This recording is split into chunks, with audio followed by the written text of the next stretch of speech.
नमस्ते दोस्तों। चलिए बात करते हैं ओरल हाइजीन की, मतलब हमारे मुंह की सफाई की। इसमें जो है वो सबसे पहले हम ये दिमाग में आता है कि हम ब्रश करते हैं अपने टीथ को साफ़ करने के लिए। तो ये याद रखिए कि ब्रश जो है वो उसके ब्रिसल्स बहुत सॉफ्ट होने चाहिए, नहीं तो वो आपके मसूड़ों को घिस देते हैं। करते करते करते करते अल्टीमेटली वो घिसने लगते हैं और डैमेज करते हैं आपके मसूड़ों को। तो इसलिए ऐसा ब्रश लीजिए जो जिसके ब्रिसल्स सॉफ्ट हों। अच्छा, दूसरी चीज़, जैसे हमारी बचपन से आदत है सबकी कि सुबह उठकर ब्रश करना है, पहले कुल्ला करना है, मुंह को साफ़ करना है। लेकिन ये याद रखिए कि अगर आप दिन भर कुछ ना कुछ खाते हैं, रात का खाना खाते हैं, उसके बाद आप हल्का सा ब्रश चला लीजिए, आप पेस्ट लेकर ज़रा सा, जिससे कि बिल्कुल साफ़ हो जाए आपके मुंह के अंदर का। और क्योंकि आप पूरी रात भर कुछ खाना नहीं खाते हैं और वो अगर ज़रा सा भी पार्टिकल कोई रहता है फूड का, तो वो कैविटीज़ बना देता है आपके, मतलब आपके दांत ख़राब कर देता है, जिसको कहते हैं कीड़ा लग गया है दांत में, वो चीज़ हो जाती है। तो उसको प्रिवेंट करने के लिए आप रात में ज़रूर ब्रश करें। सुबह आप चाहे ऐसे ही कुल्ला करके अपना काम करें, लेकिन रात का ब्रश बहुत इम्पॉर्टेंट है, उसको ज़रूर करिए। आप देखेंगे बहुत फ़र्क पड़ता है उससे।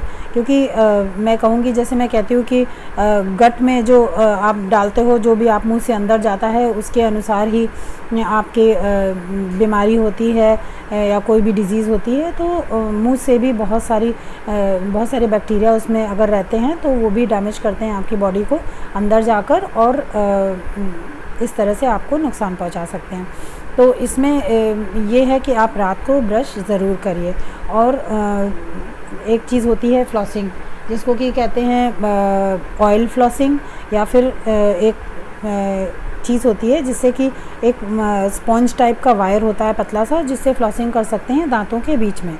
इससे रिलेटेड मैंने एक वीडियो डाला हुआ है पहले, तो उसमें आप देख सकते हो। और ऑयल फ्लॉसिंग आप कर सकते हो। और जो प्लाक होता है, प्लाक मतलब जो पीला पीला आपके दांतों पर जम जाता है, ख़ास तौर पे अंदर की सतह पे और बाहर में भी जमता है, तो उसको दूर करने के लिए एक मेथड है। इसमें आप टी ट्री ऑयल आता है, उसकी 2 ड्रॉप्स या 4 ड्रॉप्स आप ले लीजिए टी ट्री ऑयल की, और 2 टेबलस्पून करके आप कोकोनट ऑयल ले लीजिए और उसको मुंह में डाल के उससे थोड़ा अंदर कुल्ला थोड़ी देर तक 10 मिनट तक उसको अंदर रखिए और उसके बाद उसको थूक दीजिए। तो ये करते करते करते आपको थोड़े दिन के बाद में आप देखेंगे कि आपके प्लाक्स और जो पीला पीला सा जम जाता है वो साफ़ हो सकता है, अगर आप रेगुलर बेसिस पे ऐसा करते हैं तो।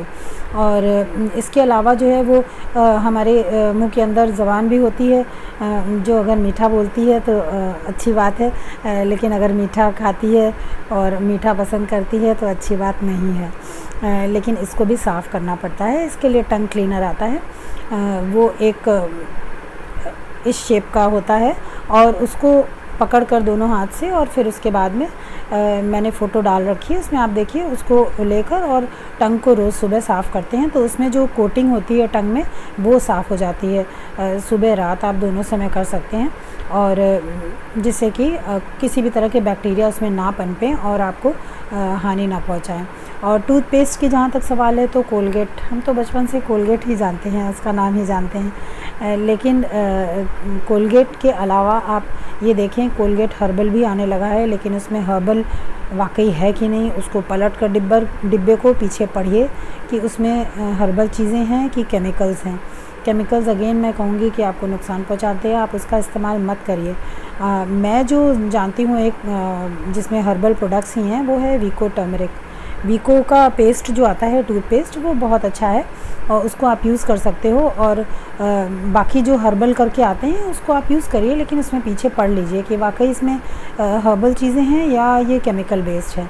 क्योंकि केमिकल हमारे शरीर में सब तरफ से एब्जॉर्ब होते हैं। आप मुंह में डालोगे तब भी एब्जॉर्ब होगा, आप स्किन में लगाओगे तब भी वो एब्जॉर्ब होगा, और इस तरीके से हम अपनी बॉडी को बहुत डैमेज करते हैं तरह तरह के केमिकल्स के द्वारा। और इनहेल करते हो, जैसे अगर आप सांस भी लेते हो, अगर केमिकल एटमॉस्फेयर में, मतलब जैसे आप ऑल आउट जलाते हो या फिर आप कॉइल जलाते हो, ये सारी चीज़ें आपके लंग्स को नुकसान करती हैं। आप पुराने ज़माने वाली चीज़, आप मच्छरदानी को ही यूज़ करिए मैं कहूँगी। और या तो फिर कुछ ऑयल्स होते हैं जैसे कि लेमन ग्रास ऑयल है या क्लव मतलब लौंग का तेल है, इसको आप अगर डिफ्यूज़र में रख कर अगर आप जलाते हैं तो उससे भी मच्छर भागते हैं। तो ये ध्यान रखिए कि केमिकल बेस्ड कोई भी चीज़ अच्छी नहीं होती है और वो आपके शरीर को डैमेज करती है। तो और इस तरह से मुंह साफ़ करने का, कुल्ला करने का और प्लाक हटाने का एक केमिकल बेस्ड लिक्विड भी मिलता है बाज़ार में, और जो कि अच्छा नहीं है क्योंकि अगेन उसमें केमिकल्स हैं, वो आपके मुंह के अंदर से एब्जॉर्ब होकर और अल्टीमेटली आपके जो डिटॉक्सिफाई करता है लिवर, वो वहाँ तक तो पहुँच ही जाते हैं और अगेन उसको डैमेज करते हैं। तो छोटी छोटी चीज़ों का ध्यान दीजिए, कोई भी चीज़ लीजिए तो उसको पढ़ के लीजिए।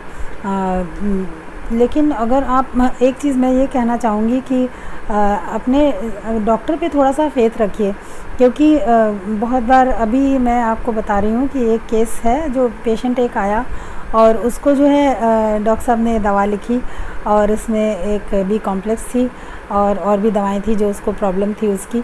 तो उसने कहीं से गूगल सर्च करा होगा और वो आया और कहने लगा कि डॉक्टर साहब आपने जो है मुझे अल्जाइमर की दवा क्यों लिखी है। तो डॉक्टर साहब ने कहा कि आप अगर इतना जानते हो तो आप इसको पढ़ो, इसमें देखो इसमें क्या है, ये बी कॉम्प्लेक्स होती है, इसके अंदर और कुछ भी नहीं है जो अल्जाइमर की मैंने आपको दवा दे दी। तो अल्प ज्ञान लेकर कृपया ना परेशान हो। अगर डॉक्टर पे फेथ है अपने तो आप डॉक्टर की बात सुनिए, और हाँ, आप अपनी क्वेरीज ज़रूर रखिए, डॉक्टर से पूछिए कि आपको क्या करना है, कैसे खाना है, क्या दवा खानी है। लेकिन उसके ट्रीटमेंट के उसमें प्लीज़ उसको डाउट मत करिए, वो कभी भी आपका नुकसान नहीं चाहता है डॉक्टर, क्योंकि उसकी तो ब्रेड बटर ही है और उसको अच्छा लगता है जब उसके मरीज़ ठीक हो जाते हैं। क्यों आपको लिखेगा वो गलत दवा? तो इस चीज़ का भी ध्यान रखिए। नमस्कार दोस्तों।